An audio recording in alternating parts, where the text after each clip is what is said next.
Welcome back, brothers and sisters. I am Braden. This guy right next to me is Tim, and this is Second Legacy, and thank you for stopping by. Fair warning, people, we have got a case of the giggles today, so this is going to be a fun episode.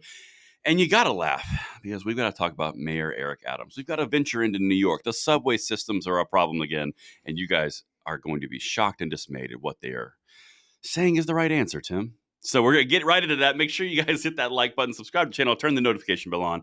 And this content is brought to you by Ammo Squared, and then we are going to hit this. There's a new company that I've come across, and they want you to know about it. But I'll be honest with you, man, this intrigues me, all right? This is called Ammo Squared, okay? So listen to the overall idea and just give me your initial gut on this.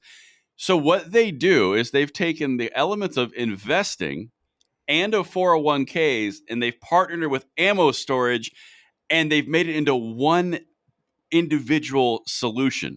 Now, does that intrigue you at a high level, or am I crazy? Well, no, actually, it seems really interesting to me.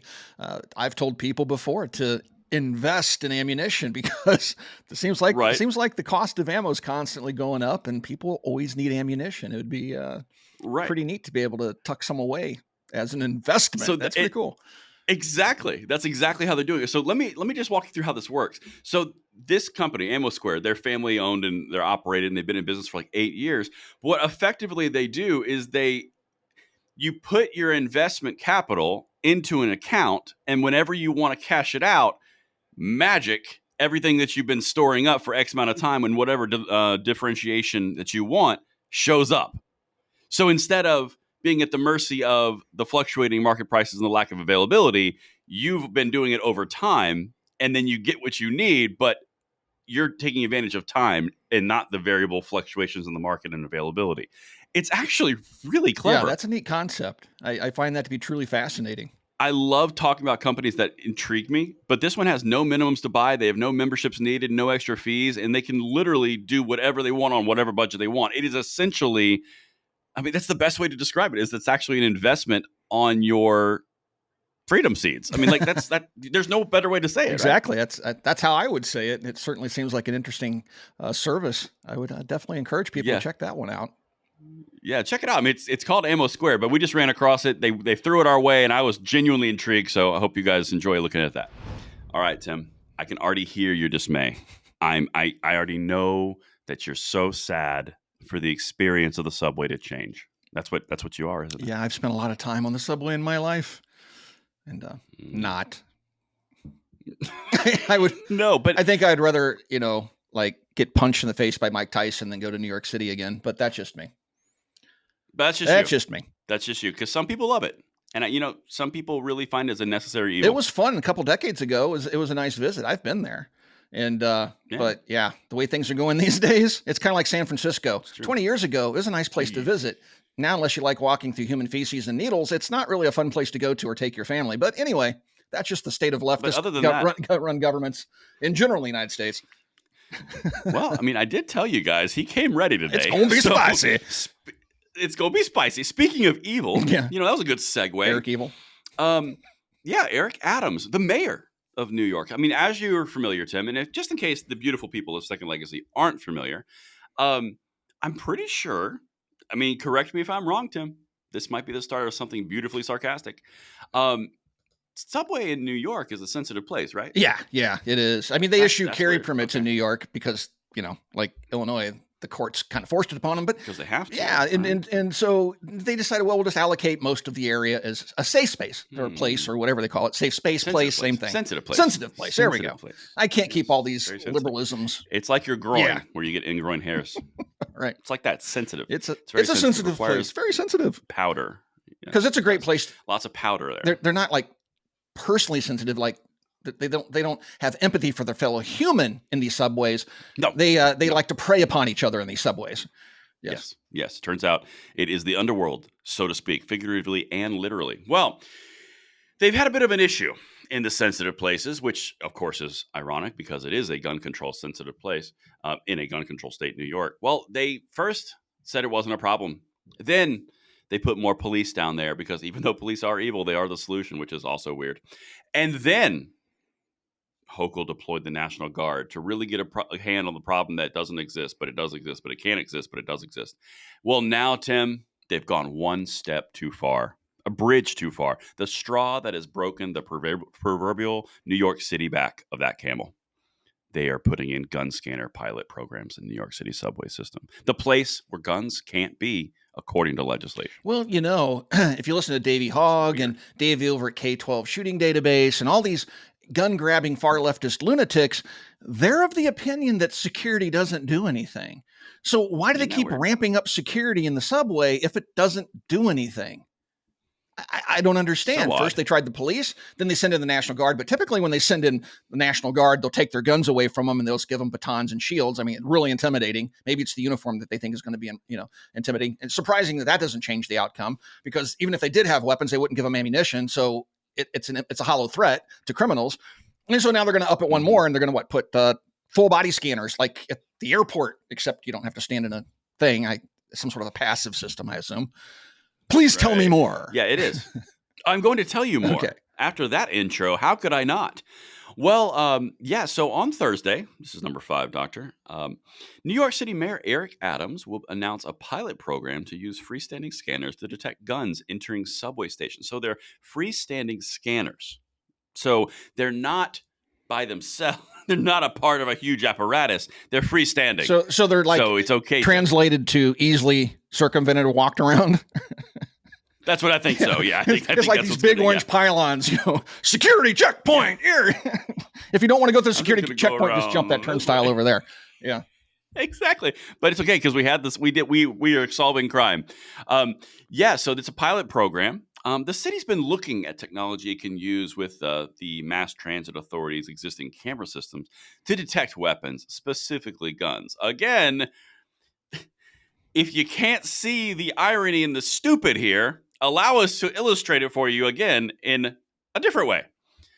The gun control area, which is a sensitive place, has no guns, according to the New York legislature, and it's the safest place on the planet, according to Kathy Hochul, because New York takes common sense gun steps.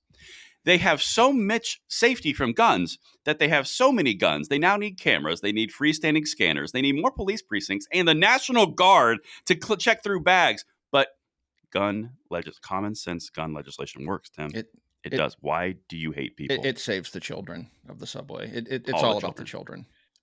Every one of them. Yeah. All the single children. Of course, we're being sarcastic. This is stupid. Now, Tim, something that it seems like it reminds me of something, and I don't know what it is, but this is number 6. Maybe you can help me here. The city will set up freestanding screeners that can spot and track guns at the Fulton Street subway station. So if you're carrying a gun, don't go there. To see how the system impacts normal commuter flow. Oh, thank God. We're just going to post a map. We're going to post a map outside the subway of where the freestanding scanners are. God in heaven. So for all criminals, all point bulletin, the gun scanners are located at these 3 stations, but the 15 stations between these 3 stations, there is no scanner. Yeah. I wonder where the guns are going to go. All you need to do is pass a law, Braden, and it'll stop that criminal activity at that particular station. Dude, you're right. Yeah. We should do that. But you know what's interesting? And this, I don't know. I'm sure someone's screaming at their phone or mobile device or whatever they're watching the Second Legacy on. I seem to remember, I think you alluded to it. Gun controllers told us that if you put scanners in schools and you hardened targets and you protected the children, which you could do instantly, by the way, it would make it feel like a prison, not a good place for living, not a good place for society. And what kind of message would that send to our children that we can't even ban guns? We can't even protect them. This kind of flies in the face of that, doesn't it? But to be an anti-gunner, you have to be a hypocrite. I mean, there's no way. Is that a rule? Yeah. I mean, you cannot be anti-gun and not be a hypocrite. It's simply not possible because they flip-flop on every issue depending on how they personally perceive it and what they're trying to achieve through their agenda, right? So they'll bend on things like security in schools. When you carry a gun for self-defense, that's bad. But if the state carries a gun for self-defense, that's okay if it meets the certain criteria. But then they've even come out against the state having firearms, like the police. The police are evil. They victimize minorities, take the guns away from the police, send in unarmed park rangers to deal with bank robberies. Oh, but wait, we need to put armed guards in the subway in New York City because only armed police are going to stop the criminals. Meanwhile, the unarmed rangers, park rangers in Seattle are doing a great job stopping bank robberies. They are walking hypocrites. It's so stupid. It's so painfully bad. But Tim, Yes. Tim, hold on. Don't they have a solution, and we would be remiss if we didn't give it out. I mean, we would be very biased if we didn't. Well, here it is. This is number 7. Um, it's also happening exactly 1 week after the NYPD chiefs were out riding the rails to hear concerns about subway safety directly from riders. Oh my God. If you cannot give me a more politically correct, touchy-feely statement, we sent our leadership out into the population amongst the plebeians for you to tell us your concerns. Our concerns are noted in police reports where people are being shot, stabbed, arrested, molested, felonies, larceny. For the love of God, well, thank God NYPD has the police chiefs riding the rails like they never do. Yeah. It is so, oh my God. You know what this makes me think of instantly in my mind's eye is a meme, that meme of Steven Crowder, but change Steven Crowder with a police chief sitting there in uniform at a table. It's saying the subways are safe. Change my mind. Subways change my mind. We're out talking with the community, folks. Come on by our table. Dude, it's so bad. And you know something else that you just mentioned that I wanted to jump in and kind of dovetail? When you said it's okay for the state to have defense, it's not okay for you to have defense. It's even worse than that in the subways. Remember that story we did last week where the bystander was in a fight with a guy who had an illicit gun on the subway? Yeah. And no charges were filed because the guy wrestled him to the ground, took his gun, then shot the bad guy who had the gun. So again, yeah, you can't have a gun on the subway, but if you wrestle a gun from a criminal and shoot them, that's okay. It's just like, unless you're NYPD chiefs, please be here for the witness. Unless you're a Marine with the last name Penny, then you're going to go to prison for stopping a violent criminal on a subway without a weapon. Right. It's just, dude, it's just so mind-bogglingly whatever. Yes. You know what I'm saying. It's mind-boggling. It's a mind booger. It's need to pick and flick it. Get rid of it. Dude, it's so idiotic. Yeah. I mean, like, we are down a road here, and this is one of the things that's really awesome about being on the gun right side of the aisle, because the more that the gun controllers attempt these little small nuanced changes, it's literally like watching a penguin who starts in the middle and they just start waddling slowly to the left until they end up like a dodo bird over here. And it's just like, what are you doing? Well, we sent the NYPD chiefs out to ride the rails. What? Yeah. Why? To hear concerns of riders. Are those not clear? I know. I mean, it wasn't clear when you deployed extra police, when you deployed the National Guard, when you're talking about, and the one thing I'm curious about, I remember when they were putting the full body scanners in airports, and of course everybody was concerned about that because it uses radiation. It's an X-ray, right? It literally hits your entire body with X-rays so they can see what you might be hiding. So are these thermal cameras? Are these X-ray machines? There's nothing that we've seen so far in this article that tells us exactly what this is. I mean, are you getting hit with X-rays every time you ride the train? I'm pretty sure there's a reason why your doctors and dentists and stuff stand behind shielding when they just do an X-ray once a day. But if you ride the subway regularly, I want to know more about these machines. I truly do. You're just going to catch it. Yeah. So is this, I think it's interesting what you're saying there, because, you know, if it's not going to use X-rays, what's it doing? Is it just looking at a thermal print and you've got like a little black shadow on the thermal imprint of a gun in your They're 5G towers. They're just repurposing 5G towers that has everybody upset already. What the actual hell, dude? Like, oh, goodness. In summation, the penguin of stupid of gun control is marching ever further to the rails, and it's going to stick its little penguin foot on the middle rail, and eventually we're just going to shut down the subways because gun control is so effective. Yeah. Well, anyway, folks, let us know what you think down in the comments about old New York City, and do you think this is going to stop the crime? Let us know. We're kind of curious what you think, and do you agree with them putting these scanners in public places? Let us know in the comments. Thank you for watching Second Legacy. We'll talk to you guys soon.